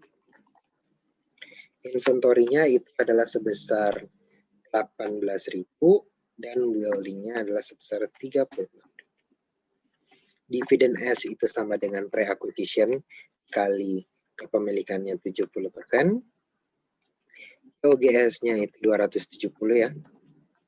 70 dikali dikali 4/12. 322.500 ini kok 9. Ini 4/12 ya, maaf. Ini 4/12. Ya. Depreciation expense itu sama dengan 20.000 ini dikali dengan 4/12. 6667 4/12 udah. Terus investment in S, dividen udah. Berarti yang belum tinggal apa ya? 211. Yang kurang itu tinggal building udah. Book value of net asset udah. Building. Nah, ini harusnya tidak memperhitungkan berarti. Ini harusnya tidak memperhitungkan si gain on sale ini. 4667 ini tidak bisa diperhitungkan. Inventory jadinya segini. 43 sales. Depreciation expense dan COGS. COGS-nya 4/12. Udah benar. Depreciation expense-nya 2012 benar. Investment in S-nya ini perlu diperbaiki. Ini sama dengan penjumlahan dari ini dikurang OGS dikurang depreciation expense dikali dengan 75% dikurang dengan dividen S 240. Harusnya sama ya, 240. Terus udah gain on sale. Nah, NC equity sama, berarti sama. Control copy. Ini sama, cuma bedanya dia nggak pakai ini, terus ini dikali 25%. 85.000. Nah, kira-kira seperti ini. Berarti emang benar harusnya gain on sale tidak dimasukkan ya, karena dia udah jelas terjadi di tanggal 1 September ya. Dah, berarti sekarang kita tinggal masuk ke income, net income, di mana net income-nya berarti kita pakai yang sama, di mana kita pakai net income 150 ini, itu 150 ini, tapi dikali 9/12, 8/12 ya berarti. 12, ini juga kali 8/12, amortisasi eksesnya di sini under ya, berarti under itu kan ngurang ya, under dikurang ini dikali 75%.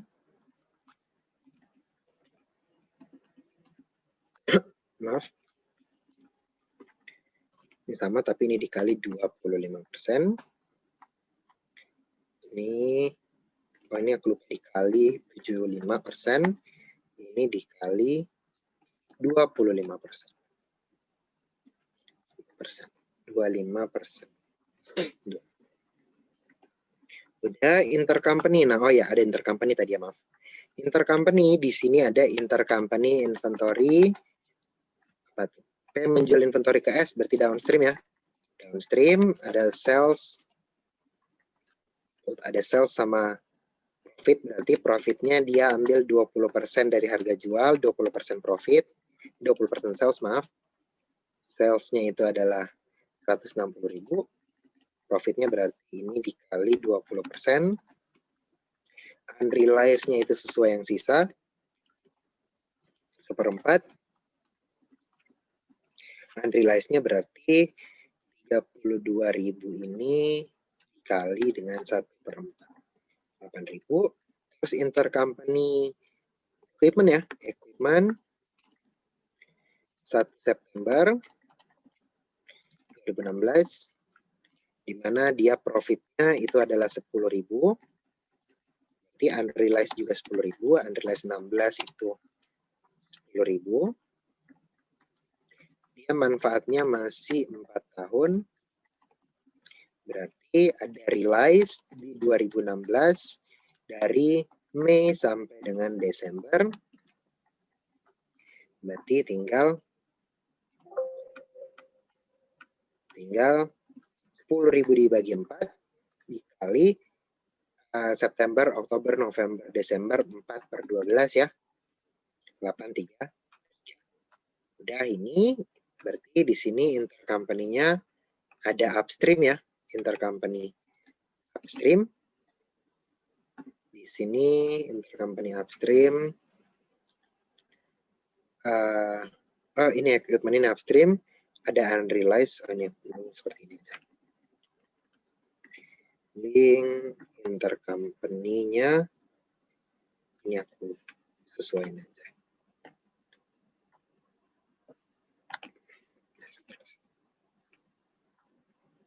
Intercompany upstream realized dan intercompany upstream unrealized. Upstream realized itu adalah 833 ya. Ini dikali 75% untuk P, dikali 25% buat NCI. Unrealized-nya 10.000 dikali 75% buat P, dikali 25%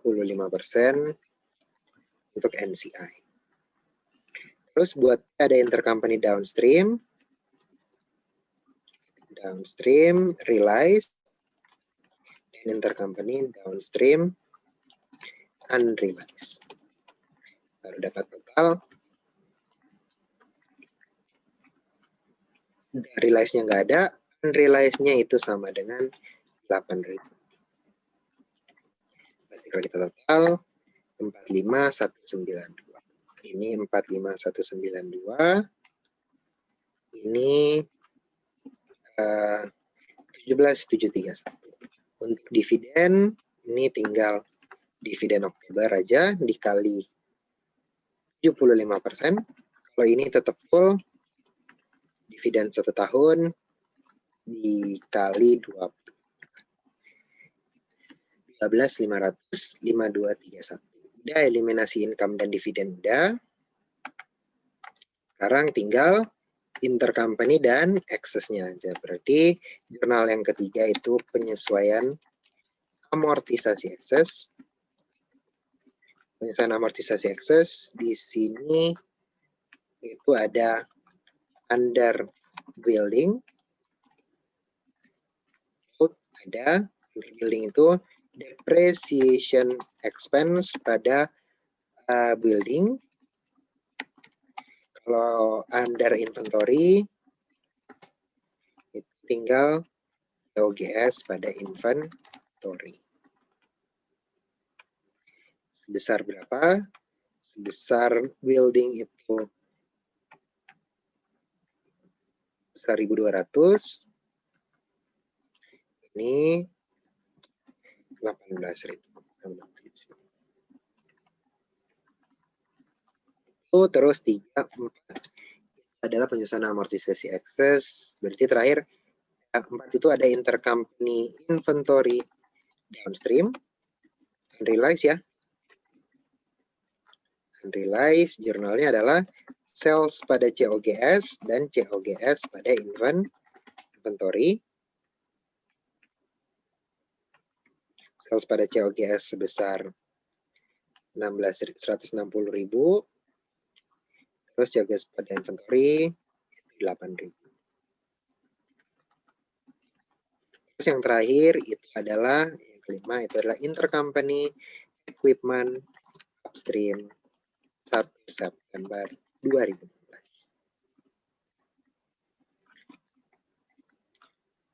Ini jurnalnya adalah gain on sale of equipment pada equipment dan accumulated depreciation pada depreciation expense.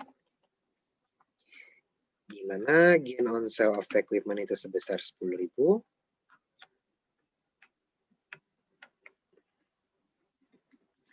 Ini 833. Nah, selesai seperti ini. Nah, ini untuk apa namanya? Untuk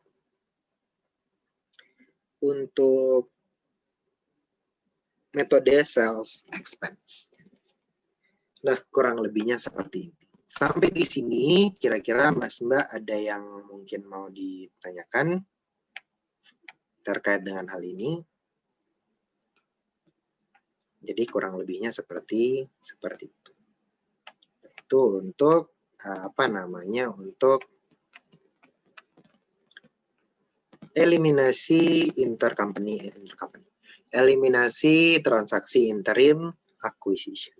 Metode sales expense. Kalau metode pre-acquisition, nanti langsung kita masuk ke metode pre-acquisition. Tapi kurang lebihnya seperti itu. Gimana? Ada yang mau ditanyakan kira-kira? Mas, ngitung net income di tabel income from S, nggak usah dikurang gain kayak yang atas tadi ya.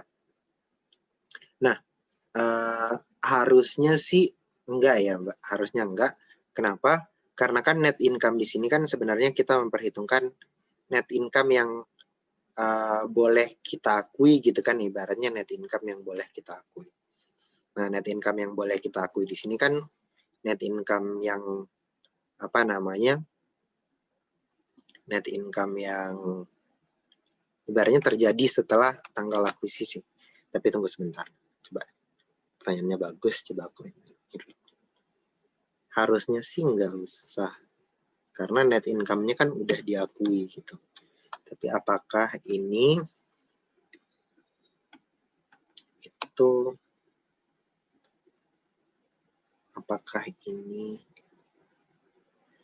dikurang 10.000 dulu tadi, kurang 10.000 ini, baru ini ditambah 10.000 ini lagi, baru dikali 25%. Oke, gini. 5833.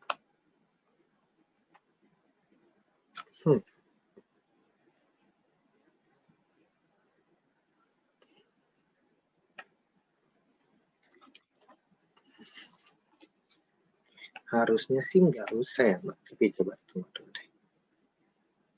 Ini jadinya kayak gitu. Net income di sini kan adalah net income post acquisition atau setelah akuisisi. Sementara di sini kan net income sebelum akuisisi kan belum ada gain on sale. Tapi di sini udah ada. Oh iya, harusnya sih karena di sini udah net income post acquisition, makanya gain-nya nggak usah dikurangin kayak tadi sih, Mbak. Jadi dia udah ada dalam sini. Harusnya sih seperti itu. Harus. Ini yang dasar perdebatan yang apa enggak, masukin dalam. Oke, jadi yang ini sebenarnya kenapa tadi aku bilang mungkin bisa ditanya dosennya ya, karena ini kan terjadi tanggal 1 September, artinya kan kita tahu dengan jelas nih tanggalnya tanggal berapa gitu kan. Tanggalnya tanggal berapa. Nah, karena kita tahu tanggalnya tanggal berapa, jadi kan sebenarnya ini jelas gitu kan dia masuk di apakah periode post atau pre-acquisition gitu kan. Makanya karena di sini sampai 1 Mei, berarti kan sebenarnya ini belum masuk di situ gitu, harusnya. Nah, harusnya seperti itu, makanya tadi net income-nya 150 ini dikurang dulu sama gain yang tadi, biar ibaratnya nggak dimasukin gitu.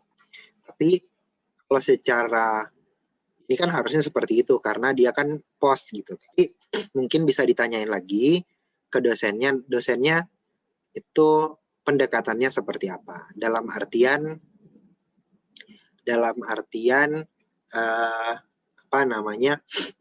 nanti di sini kan ada pengaruh nih nanti di besaran eksesnya seperti apa gitu kan. Nah, nanti dosennya tuh pakai yang mana gitu. Apakah ini tetap oh ya udah kita nggak usah perhatikan nih tanggal yang ini gitu. Langsung kita pakai net income ini aja dikali Januari April 4/12 gitu. Kalau kayak gitu kan dapatnya jadi 50.000 ya. Nah, tapi apakah ini nggak dimasukkan gitu. Nah, itu mungkin bisa lebih jelasnya mungkin ditanya ke dosennya masing-masing. Gitu ya, Mbak. Karena kembali lagi tergantung asumsi masing-masing gitu. Apakah dosennya pakainya yang kayak gimana? Nah, itu mungkin bisa ditanya. Karena mungkin ada juga dosen yang misah, ada yang gabung gitu kan. Jadi itu mungkin bisa diperjelas lagi nanti di dosen Mas Mbak masing-masing. Kurang lebih seperti itu. Nah, kalau misalnya pun ternyata digabung atau dipisah, nanti ditanya lagi dampaknya ke net income di sini gimana jadinya. Apakah digabung apa dipisah lagi gitu. Seperti itu sih mungkin. Biar lebih jelasnya seperti itu. Karena ini tuh tergantung asumsi masing-masing. Nanti dosennya kayak gimana. Gitu ya, Mbak. Nah, sampai di sini ada lagi yang mungkin mau ditanyakan? Mungkin terkait dengan jurnal atau apapun itu, silahkan ditanyakan. Tapi kurang lebih harusnya seperti itu. Nah, itu untuk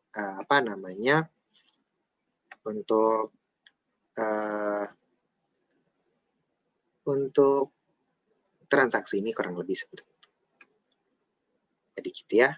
Soalnya kenapa agak membingungkan di situ karena kan di sini sebenarnya nggak boleh ada gain on sale itu gitu kan. Harusnya kan di sini nggak ada gain on sale itu karena kan ibaratnya belum terjadi gitu kan. Harusnya seperti itu. Tapi nanti terkait perhitungannya seperti apa gitu kan. Kalau misalnya kayak gitu. Nah, kalau misalnya dimasukin biar dia jadi 240 kan harus dimasukin di sini si gain-nya. Tapi di sini kita jurnal lagi nih gain-nya di bawah sini. Nah, nanti jadi double sehingga nanti kalau kayak gitu di sini nggak dihapuskan nanti si gain on sale of equipment tadi. Jadi negatif saldonya. Nah, mungkin seperti itu yang mungkin bisa ditanyakan. Jadinya seperti apa? Gitu ya Mbak. Nah, kurang lebihnya seperti itu. Terus Mas boleh tolong lagi pakai yang pre-acquisition income yang soal 6 ini masih nggak hafal dikali-kalinya berapanya? Maksudnya gimana? Ya kalau misalnya di sini pakai metode pre-acquisition income, berarti kan di sini nggak ada sales, nggak ada COGS, depreciation expense gitu ya. Di sini adanya pre-acquisition income. Nah kalau pre-acquisition income ini sama kayak gini, tapi bedanya dikali dengan kepemilikannya si siapa namanya si P ini gitu. Jadi nanti ngikut di sini aja. Ngikut ke yang tadi yang yang tadi udah ditulis rumusnya yang mana aja gitu. Bisa diikutin itu aja. Kurang lebih seperti itu ya. Itu untuk eliminasi di sini. Itu pre-acquisition nanti bisa dicoba. Berarti di sini nggak pakai sales tapi pakainya pre-acquisition income dan depreciation COGS-nya udah enggak, tinggal net income di sini pakai pre-acquisition di sini. Nah, kurang lebih harusnya seperti itu.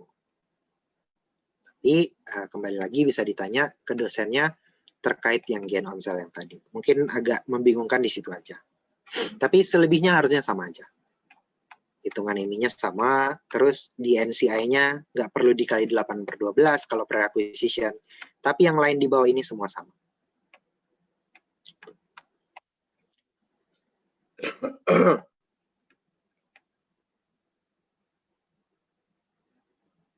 Oh ya, oke siap Mbak. Ini nanti insya Allah Excel-nya akan di-share. Oke, kurang lebih itu interim acquisition di sini. Kalau misalnya ada yang mau ditanyakan, silahkan bisa ditanyakan. Kalau misalnya belum ada, mungkin untuk itu sampai di sini dulu terkait dengan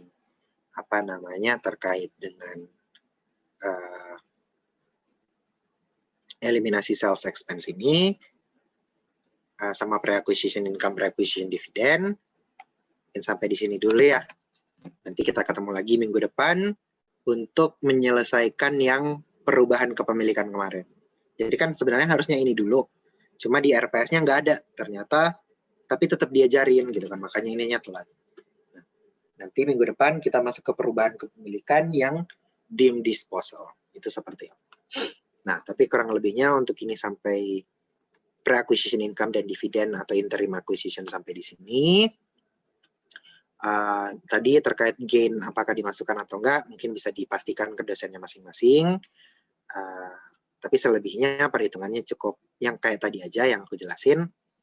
Nah, sampai di sini kurang lebihnya seperti itu. Mohon maaf kalau misalnya ada kekurangan dalam penjelasan. Terima kasih banyak atas perhatiannya.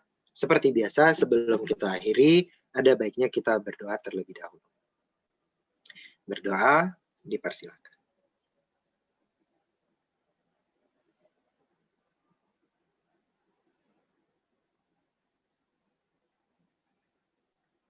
Berdoa selesai.